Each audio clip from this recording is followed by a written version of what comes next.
Добрый день, меня зовут Катюхина Анастасия Викторовна, я врач-педиатр, неонатолог со стажем более 15 лет. Все чаще ко мне на прием стали приходить дети с родителями, с жалобами на кашель. Как вы все знаете, причин кашля очень-очень много. Но основное это ОРВИ, или простуда, как говорят в простонародье. Однако сейчас участились случаи появления кашля у детей, связанные с желудочно-кишечным трактом.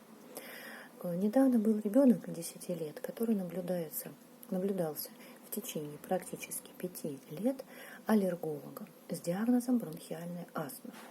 Ребенок получал лечение, всестороннее обследование. Последние 2 месяца у него появился частый приступообразный кашель, который был и днем, и ночью, и не снимался всеми противокашлевыми препаратами для лечения бронхиальной астмы. И в результате ребенок был вынужден лечь на стационарное обследование. И вот только в конце обследования, когда у него не находили никаких причин кашля, ребенок был обследован на всю инфекцию, сдана куча анализов. Кто-то из докторов предположил, если может быть у ребенка проблема с желудочно-кишечным трактом. Ему было проведено рентгенологическое исследование и гастроскопия.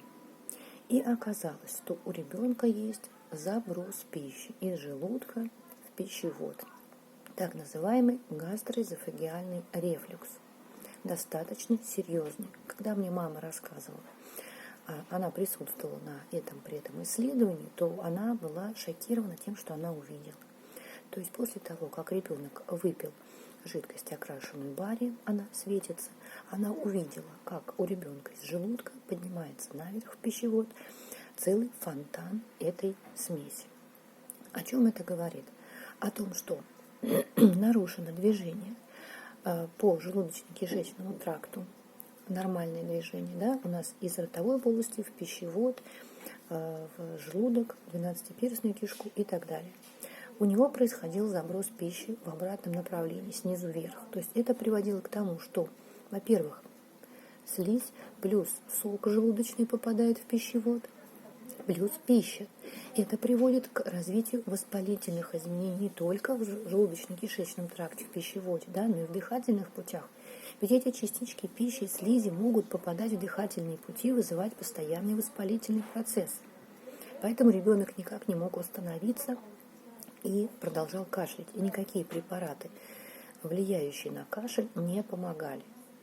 Только после того, как ребенку было назначено соответствующее лечение, нормализующее движение по кишечнику, снимающее рефлюкс, препараты, только тогда проблема была взята под контроль.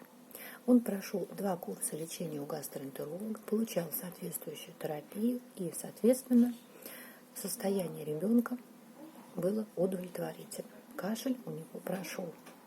Но единственное, о чем не следует забывать, что все-таки, если у ребенка присутствует этот рефлюкс, то нельзя говорить о том, что он прошел самостоятельно, прошел и совсем прошел. То есть необходимо наблюдение все-таки за этим рефлюксом. Естественно, если ребенок наблюдается с бронхиальной астмой, он часто болеет, он часто кашляет, то это может все провоцировать опять развитие рефлюкса. Особенно если недостаточно сформированный мышечный слой при переходе из одного отдела кишечника или желудочно-кишечного тракта в другой. Поэтому в любом случае при любом ОРВИ или тяжелом каком-то заболевании, длительном, требуется дополнительное назначение препаратов, нормализующих движение по кишечнику, наблюдение у гастроэнтеролога в любом случае. Поэтому, уважаемые родители, не забывайте об этом. Я часто на своем приеме всегда обращаю внимание на пищеварительную систему ребенка, о том, как он ест, что у него происходит с кишечником. Поэтому кашель может быть вызван именно такими вещами. Неважно, как часто ребенок и сильно кашляет. Он может подкашливать или, наоборот, сильно кашлять, по ночам кашлять. Поэтому в любом случае отнеситесь к этому достаточно серьезно. Если кашель у вас не проходит в течение недели-двух и других признаков никаких не видно или не помогает лечить, то нужно задуматься именно о проблеме желудочно-кишечного тракта.